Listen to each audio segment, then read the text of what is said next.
राजकारणामध्ये जेव्हा दोन व्यक्ती भेटतात एकत्र आणि बराच वेळ एकमेकांच्या सहवासात राहतात तेव्हा या दोघांमध्ये नेमकं काय ठरलं यावर 8 दिवस चर्चा पुढे चालू राहते।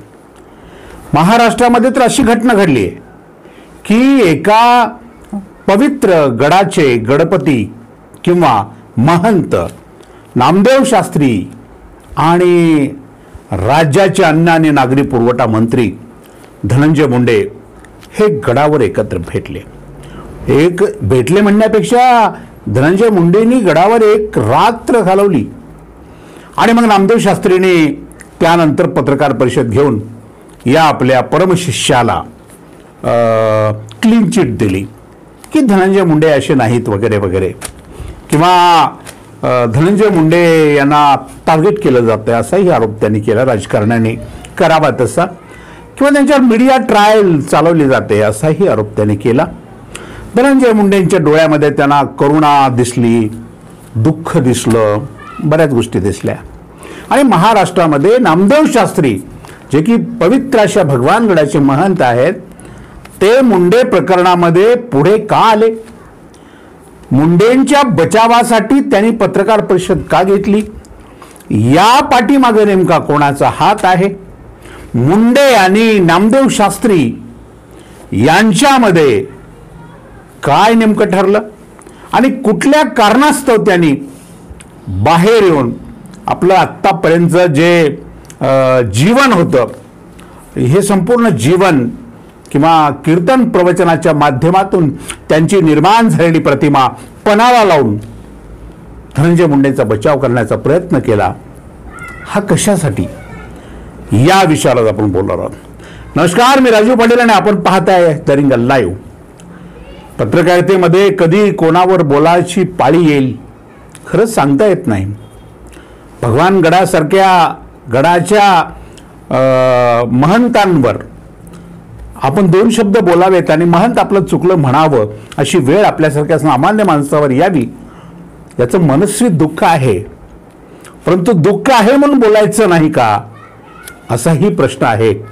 आणि महाराष्ट्रामध्ये आज संतोष देशमुख हत्या प्रकरणाच्या नंतर बीड जिल्ह्याच्या एकूणच गुन्हेगारी जगतावर चर्चा सुरू झालेली आहे। या गुन्हेगारी जगतामध्ये जसे वाल्मिक कराड या गुन्हेगारी जगताचे बादशाह होते, आका होते, तसे आकाचे आका म्हणून धनंजय मुंडे यांच्याकडे पाहिलं जातं।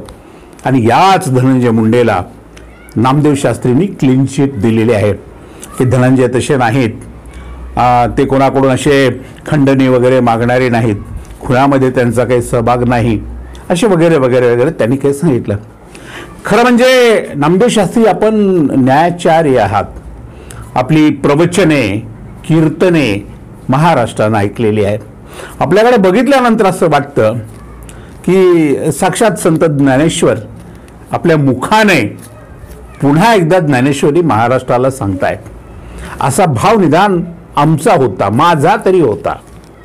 परंतु आज आपण आपलं हे ज्ञानेश्वरीचं जे कार्य आहे किंवा भगवान गडाचे महंत म्हणून जी पावित्र्य जी परंपरा आतापर्यंत पुढे चालत आलेली आहे, हा सगळा प्रकार किंवा तुमच्यातलं जे संतत्व होतं हे तुम्ही धनंजय मुंडे यांच्यासाठी पणाला लावून तुम्ही सुद्धा राजकारणी आहात काय असा प्रश्न महाराष्ट्राला पडावा, किंवा कुठल्या तरी आमिषाला बळी पडून तुम्ही हे कृत्य केलं असावं अशी शंका महाराष्ट्राला येते आहे, किंवा गडाला एक मोठी देणगी मिळाली असावी अशी ही चर्चा महाराष्ट्रामध्ये आहे, किंवा तुमचं जे एकूण हायपाय संतत्व आहे, तुमचं जे राहणीमान आहे, तुमचे जे शौक आहेत, तुमचे जे ज्या पद्धतीनं तुम्ही वारकरी संप्रदायाची भाषा करत असलात तरी वारकरी संप्रदायामधले आपण खूप अप टू डेट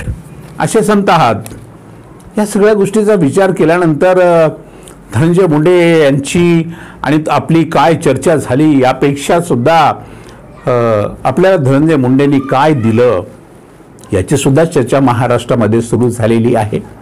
आणि खरं म्हणजे धनंजय मुंडे निर्दोष आहेत, त्यांच्या पाठीशी भगवान गड आहे असं आपण म्हणल्यानंतर महाराष्ट्रामध्ये जी तुमच्यावर टीका झाली, समाज माध्यमाच्या मधून तुमच्यावर जो हल्ला केला लोकांनी किंवा तुमच्या भक्तांनी, हा जर पाहिला तर नामदेव शास्त्री आपला हा प्रयोग 100% अयशस्वी ठरलेला आहे.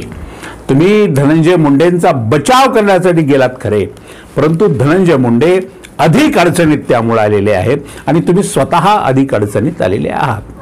धनंजय मुंडे आपल्याकडे नेमकं का आले किंवा धनंजय मुंडेंना आपल्याकडे कोणी पाठवलं का, अशी बी चर्चा महाराष्ट्रामध्ये आहे. धनंजय मुंडेंना कोणी पाठवलं का असा प्रश्न उपस्थित केला जात असला तरी धनंजय मुंडे आपल्याकडे का आले हा प्रश्न महत्त्वाचा आहे. आणि धनंजय मुंडे भगवानगडावर येऊन त्यांना शांत झोप लागली आणि ते महिनाभर झोपले नाहीत, आपण असं म्हटलात तिथे. तेव्हा धनंजय मुंडेंच्या आपल्याकडे येण्याच्या भावनेचं किंवा त्यांच्या त्या पद्धतीच्या निर्णयाचं आपण थोडंसं वेगळ्या पद्धतीनं ॲनालिसिस करण्याचा प्रयत्न केला तर धनंजय मुंडे आपल्याकडे येऊन एकाच दगडामध्ये 4 पक्षी मारू इच्छित होते. धनंजय मुंडे पक्षीचे राजकारणी आहेत, याबाबत कोणाच्याही मनामध्ये शंका नाही. ते या प्रकरणात आहेत का नाही हा न्यायिक तपासाचा भाग आहे, पण धनंजय मुंडे हे धूर्त राजकारणी आहेत हे मी मानतो. महाराष्ट्राच्या मुख्यमंत्र्याची सुद्धा हिंमत होत नाही धनंजय मुंडेंना राजीनामा द्या म्हणण्याची, किंवा अजित पवारांची सुद्धा हिंमत होत नाही धनंजय मुंडेंना राजीनामा द्या म्हणायची. यावरून धनंजय मुंडेची ताकद, धनंजय मुंडेची बौद्धिक ताकद, त्यांची असलेली राजकीय क्षमता ही फार मोठी आहे याची आम्हाला पूर्णपणे कल्पना आहे. परंतु भगवानगडावर ते जेव्हा आले ते सहजपणे भक्त होऊन, दास होऊन गडाच्या दर्शनासाठी, भगवान बाबांच्या दर्शनासाठी किंवा आपल्या दर्शनासाठी ते स्वच्छ भावनेनं आले नाहीत. त्यांनी आपल्याकडं येण्यामुळे ज्या काही गोष्टी घडणार होत्या महाराष्ट्रामध्ये त्याची त्यांना पूर्वकल्पना होती की आपण भगवानगडावर गेल्यानंतर आपल्या मुखातून त्यांचं पाठराखण करणारे शब्द बाहेर आल्यानंतर त्याचा परिणाम तपास यंत्रणेवर होईल, नैतिक दबाव तपास यंत्रणेवर निर्माण होईल. हा एक हेतू धनंजय मुंडे यांचा होता.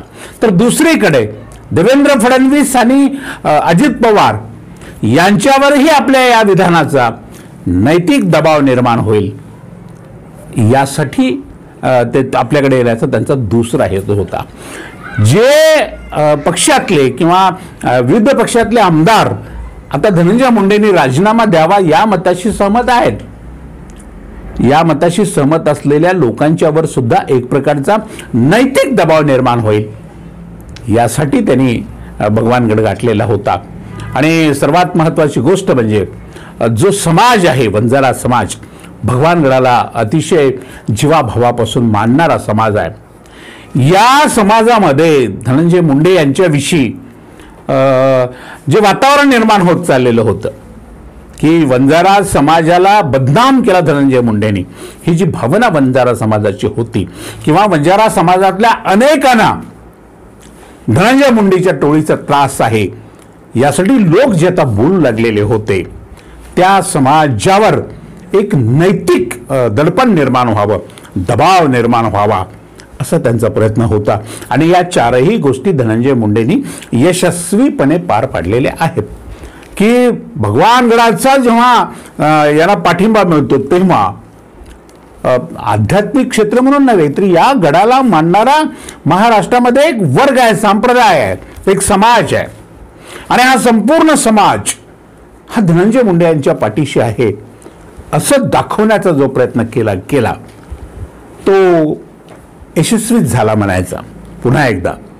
आणि म्हणून भगवानगडाच्या या प्रमुखांनी कसलाही विचार न करता, राजकारण समजून न घेता, आपल्या एका विधानाचा काय अर्थ होईल यावर चिंतन मंथन न करता, म्हणजे नामदेव शास्त्री आपल्या प्रवचनामध्ये नेहमी सांगतात की खूप चिंतन केलं पाहिजे, ज्ञानेश्वरीच्या शब्दाचं चिंतन केलं पाहिजे.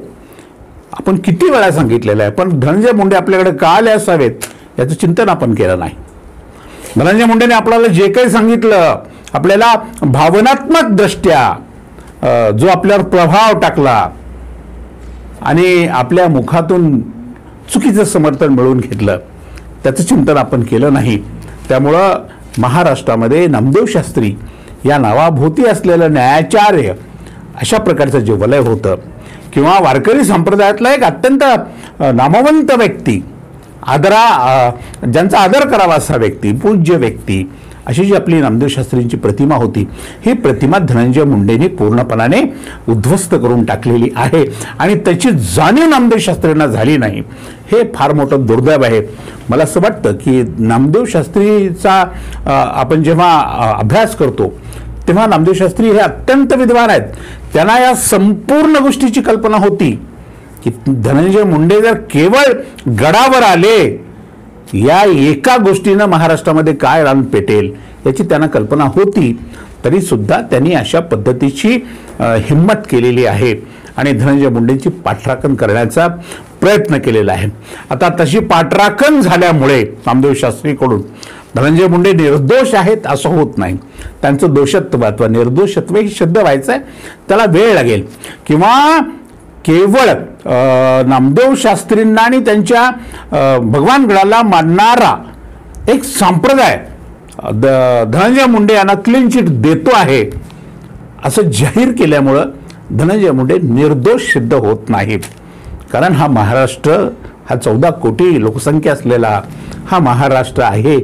आणि महाराष्ट्रामध्ये आता अशा गोष्टीला की ज्या गैरमार्गाने चालतात, त्या गैरमार्गाने चालणाऱ्या गोष्टी डोळे झाकून सहन करणारे लोक आता महाराष्ट्रामध्ये उरलेले नाहीत.